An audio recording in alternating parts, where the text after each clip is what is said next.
I'm PJ Bishop. Welcome to my channel and the ongoing series with the Oakland A's. As you can see here, we're now in August. A lot has happened in the month of July. It has come and it has gone. The All-Star break, the draft, the trade deadline, figuring out what your team is, and our team is terrible. 42-63, 17 and a half games back from the division, and 13 games out of a wild card spot, and also one of the worst teams in the entire AL. Only team we're better than is the Kansas City Royals. As you can see here, we got a new prospect list. Our top three now is left fielder David Hidalgo of his 80 overall potential, so still projected to be really good.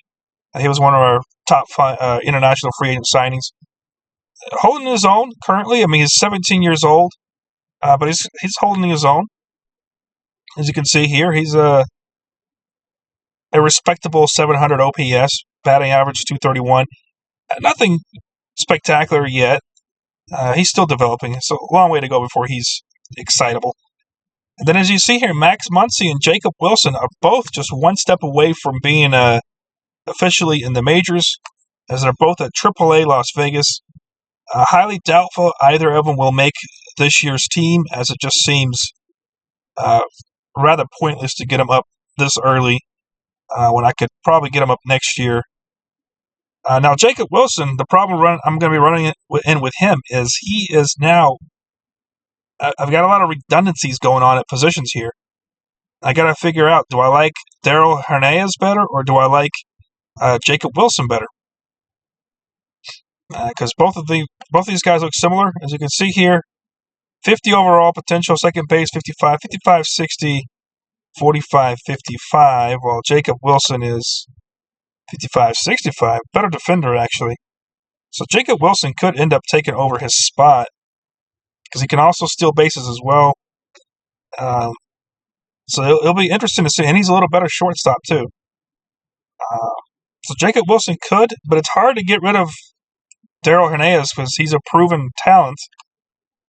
Meanwhile, Jacob Wilson is, although he is crushing it currently at AAA, I mean, if you look at this, he is just absolutely he's having a really fantastic season. It's fun to think just last year he was at high A where he did really well. Double A kind of okay-ish. That's why he started again at Double A this year. Then he was crushing it at Double A, and now he's crushing it at Triple A. It's safe to say that he's really ready for the majors.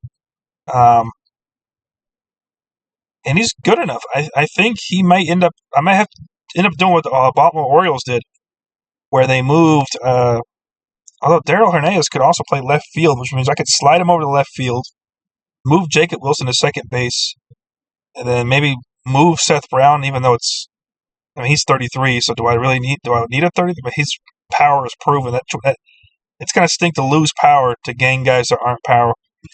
So it's really difficult. I got a lot of difficult decisions to make. But anyway, oh yeah, the thought process about what Baltimore did, where they traded Joey Ortiz and I forgot who the second piece was to end up getting Corbin Burns. That will be the kind of scenario I'll be looking for in the offseason. So let's get to the now. Despite my terrible record, I feel like we're playing better.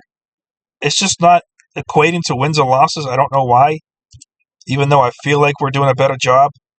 And I like the pieces that we're pulling together. It's just, I don't know, I can't seem to get the wins and losses going in my favor. Anyway, July 19th, right-handed pitcher Stevie Emanuels was placed on the 15-day IL with a sore elbow. He's expected to miss 2 weeks. Not a major injury, just a slight concern as to why he's out 2 weeks. Probably no need for a rehab assignment. I'll put him back in as soon as he's back.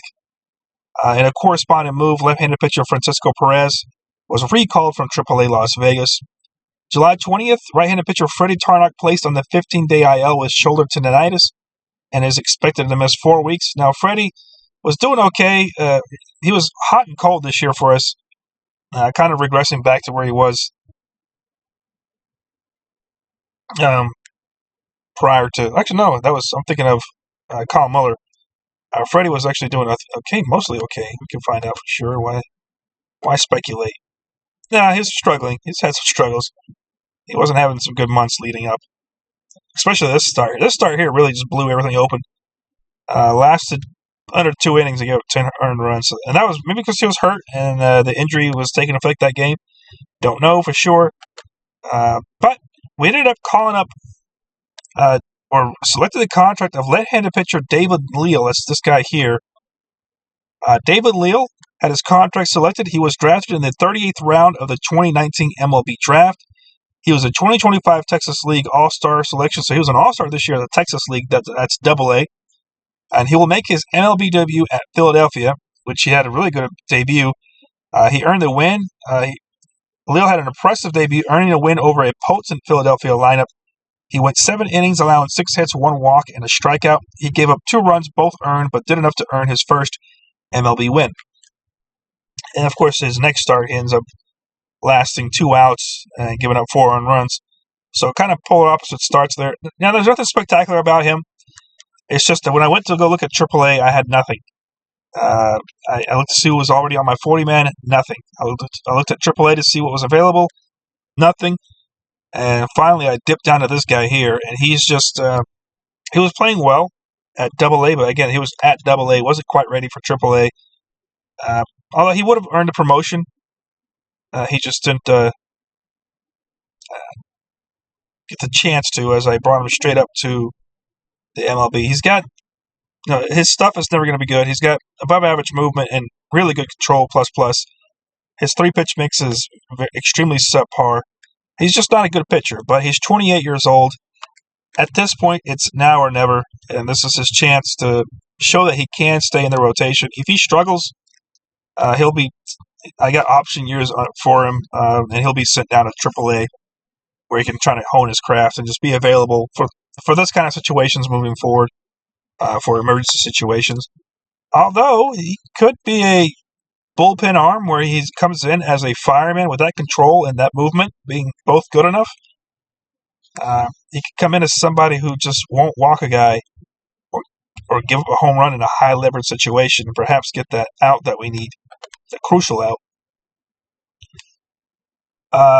Closer, very exciting news. Closer Mason Miller makes his first MLB All-Star team. He's appeared in 29 games this year, pitching 35.1 innings, has converted 16 saves and sports an impressive 1.78 ERA.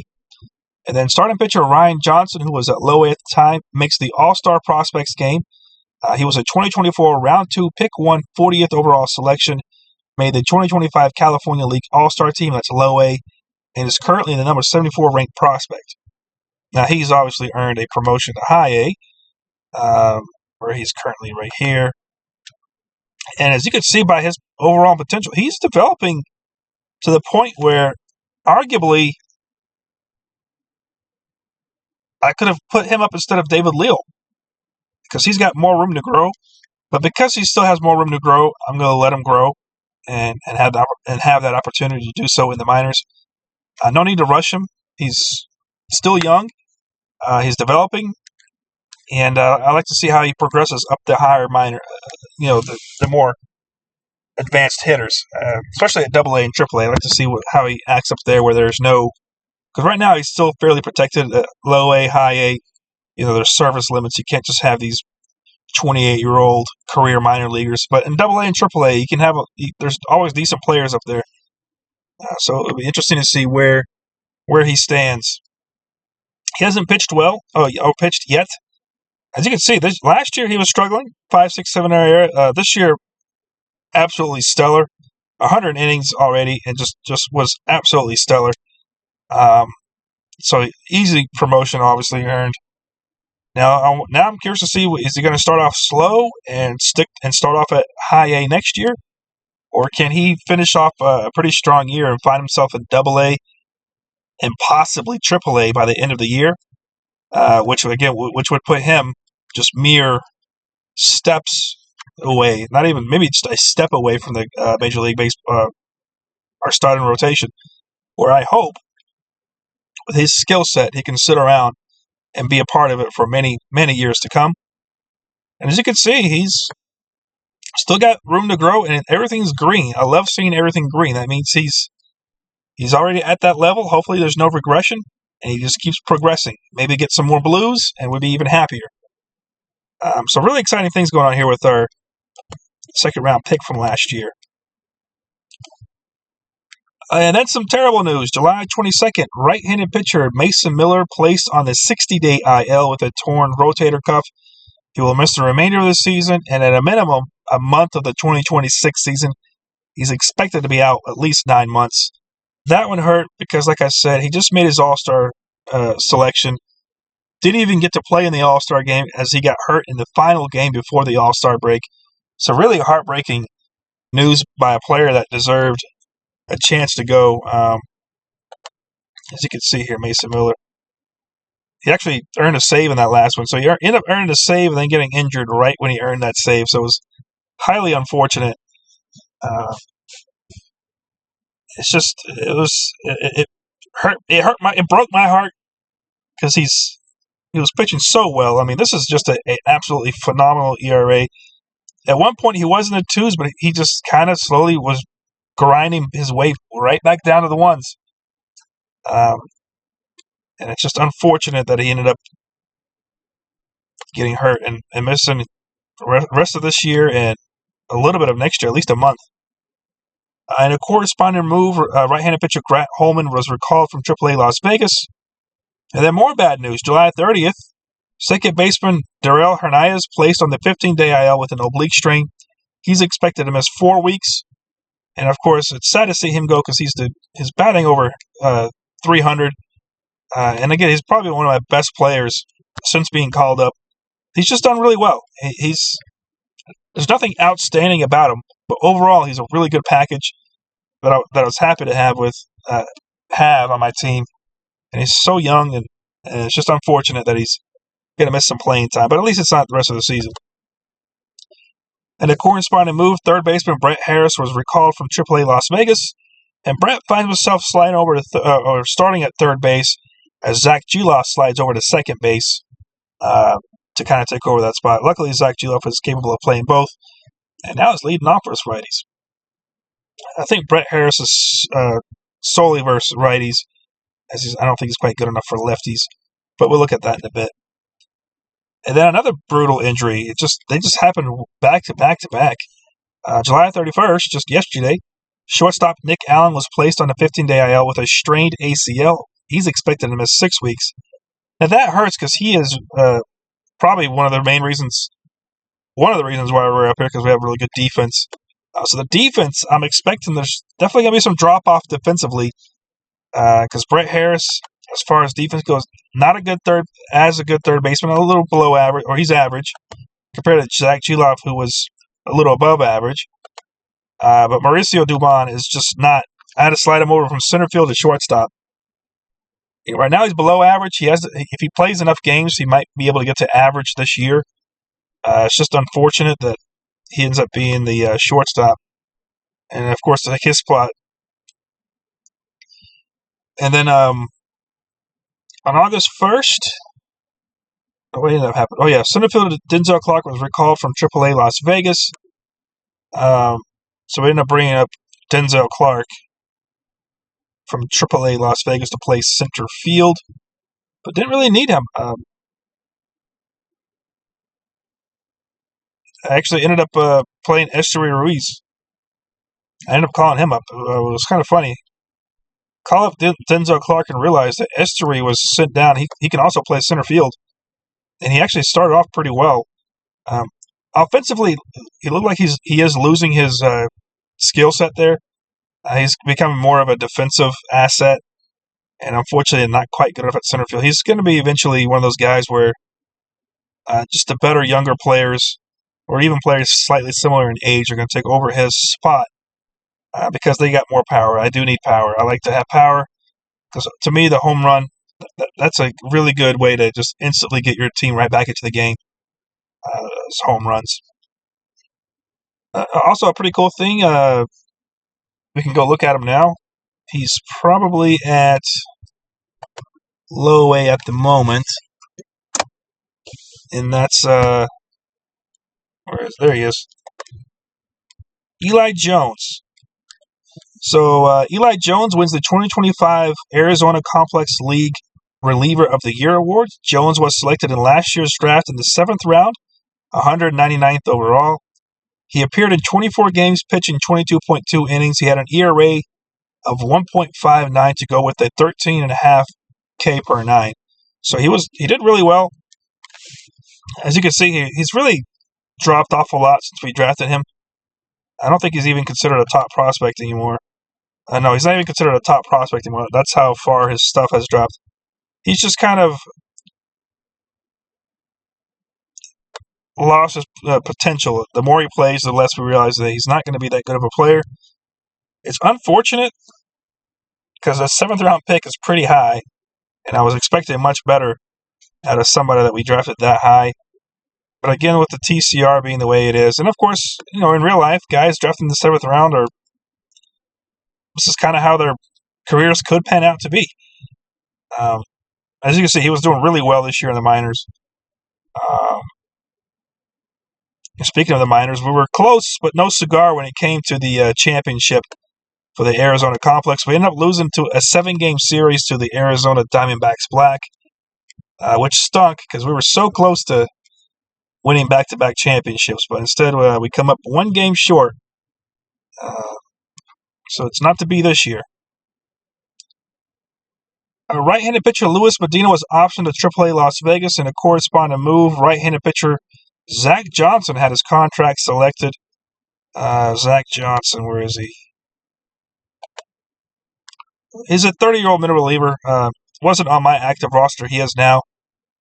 Similar to some of the guys I already have rostered, nearly plus stuff, above average movement. Control is an issue. And then he's got this random changeup, which kind of sucks. If he just stuck to his fastball and curveball, he'll be a much better pitcher. But he was eating it up down in AAA. Last year, struggled. This year, he's absolutely the opposite of that. He has done really well. So I'm hoping he can carry that over to the majors and be an immediate impact. And somebody that could easily earn a position next year in our bullpen to start the year. There's no reason why he can't. He's got the tools. He is a little old at 30 years old, so it's he doesn't have a lot of time left. So, again, similar to David, he's got to do it and do it now. And then second baseman Max Schumann was optioned to AAA Las Vegas. I ended up calling up center fielder Esteury Ruiz. Because if you remember, early in the year, I sent him down because he was kind of redundant. But now with the injuries and the shuffling around of players, I actually do need him, so he's coming in for center field, as we don't really have a center field option. He should be able to take over. Hopefully he does better than last year. Pitching-wise, as you can see here, a lot of struggles. UC Kikuchi, inconsistent as of late. Just give up earned runs. A couple of starts with at least 6 earned runs, 6 and 7. Not going deep in games. As you can see here, only 1 quality start. For somebody with 70 stamina or 60 stamina, you kind of want them to last a little longer because our bullpen, it's going to destroy our bullpen. So I also did try to trade him at the trade deadline. I didn't get any good offers. I also tried to package him and send him off. But I think the best offer I received was for a shortstop at AA who was struggling. And I was going to also lose Joe Boyle. And I was just not going to part with Joe Boyle. I like Joe Boyle more than the so-so shortstop that I was going to get back from Cleveland. J.P. Sears is actually having a really solid year so far. 3.48 ERA is not nothing. It's not the greatest year, but I think it's a jump from last year. So surprisingly improving. Just kind of being steady. He's one of our steady pitchers, one of our steady players so far on this roster. Colin Wiles, similar to Yasiu, he had some inconsistencies. As you can see, he's slowly going from an impressive ERA of 3 when he had that complete game shutout to now really a whole run worse. Of course, a couple of back-to-back starts of 5 and 7 runs, of course, only lasted 2.2 innings here. That's what I mean. So him and the other guy, Kikuchi, We combine them because they're both high stamina guys that I kind of expect to eat up innings. So when both of them weren't lasting as long, we had to dip into our bullpen a little bit too much. But it's still a respectable 4.03 ERA. Kyle Muller just kind of regressing back to last year. He did at least finally dip back below 6, but just kind of inconsistent play throughout the year. And as you can see here, he's down to 40 overall, 40 potential, so not a really good pitcher. But just kind of hanging in there, just doing enough to still keep his job. And then, of course, David Leal, we just looked over. Here's our bullpen. Had to be a little reshuffled, changed up since the injuries. As you see here, Fernando Cruz is taking over closing duties. And he's done an excellent job this year. 2.72 ERA. Not striking out a ton of guys, but being consistent and good. That's kind of all I care about. And then, of course, Michael Kelly, much better this year than last. As you can see here, last year, yeah, much more improved. Just more consistent. Last year, every time I put him in, it just seemed like he was just giving up a run every single time. So aside from the last start, he's been doing real well. And then, of course, the whole gang of other really good relievers that we have. So that's that. How about the lineup here? We look like here, lineup-wise. No one's doing outstanding, as you can see here. It's all average to below average, but I think everyone is starting except for Denzel Clark. So someone has some sort of a role, whether against lefties, righties, or both. We're pretty much using our entire list of batters except for Denzel, who's kind of struggling, but now he's like the backup center fielder. I need one, with Mauricio moving on to shortstop. Zach Juloff currently the best according to my OPS, but and he's been solid this year. He's actually a solid player. He's turning into a really good solid player. Definitely our third baseman of the future. Well, the present and the future, hopefully. No 100 stolen. I'm sure one of these years he'll get 100 stolen bases. But just a solid stat line. Nothing outrageous, but definitely solid. And then Tyler Soderstrom. What a revelation he's been. He is just a power machine. I wish he's on pace for 15 home runs in only 70 games, roughly 70 games. So if you imagine if he played the whole season, he would have at least hit maybe around 30. He is a power machine. That's what he's here for. So we certainly found our first baseman / DH because he is a slugging machine. I think if you combine, what did he have at AAA? So yeah, he's already got 22 home runs on the year if you combine his AAA and Major League Baseball home runs, and roughly the same amount of at bats. So he's doing it at a high level at both AAA, Major League. It doesn't matter where you put him; he's going to hit home runs. And he could still, the scary part, he could still get a little scary part for the other team, not for me. He could still get a little better. His avoid Ks can go up, and so can his power. And if that does happen, I feel bad for those other teams because he's going to be hitting home runs for years to come. Again, another young. So that's our third baseman is set. Our first baseman is set. Shea Langoliers looks like he's finally coming together as the catcher. Another fairly young player, still in his prime, 27 years old. He might get a 2020 season. He's currently on pace for a 1919 with 12 home runs and 12 stolen bases at the moment. But he might get that 2020, which is a pretty decent milestone for most players. It's a pretty good milestone. I'm not going to lie. 2020 is a pretty good milestone for anybody. And he's a decent catcher, too. So, again, another good catcher. So, we got a catcher there, first baseman, third baseman. Let's see here. Seth Brown, there he is, playing really well. He's got, 23 home runs? He's on pace for 35. He's hit a power surge this year. What did he have last year? Last year he had 17. He's already got more than that in less games. So he's on pace for 35, which would be, I think, more than his past two seasons combined. So pretty impressive things that he's doing. But he's one of our veterans at 33 years old. There's a good chance he may be an off-season casualty for the trades as we try and bring in maybe a better pitcher. Because we're starting to get our young guys getting called up, where it's going to be a matter of trying to figure out who do we put where. Because there's going to be too many good players where I can't have them rotten at AAA. So we're going to have to figure out some roster movement around, some roster shuffling. But if he can have a really good year, that might help in the trade department. He's also got 11 stolen bases. It would like to see him break that 20 stolen base mark so he can get that. But he's not really an on-base guy. He's more of a, as you can see, he's an average. He's a slugger, power guy. So it might be difficult to trade him as well. And that's really it for the guys that are doing really well right now. Overall, it's just a solid-looking group. We'll see what happens as we progress. Not much time left in this year. Just a couple more months, and we'll find out where we stand. I'm pretty excited for the offseason because each year I feel like we get better and better, even though it's not showing on the field. I do feel like it is getting better as a team. So that's it for this video. I will see you at the end of August.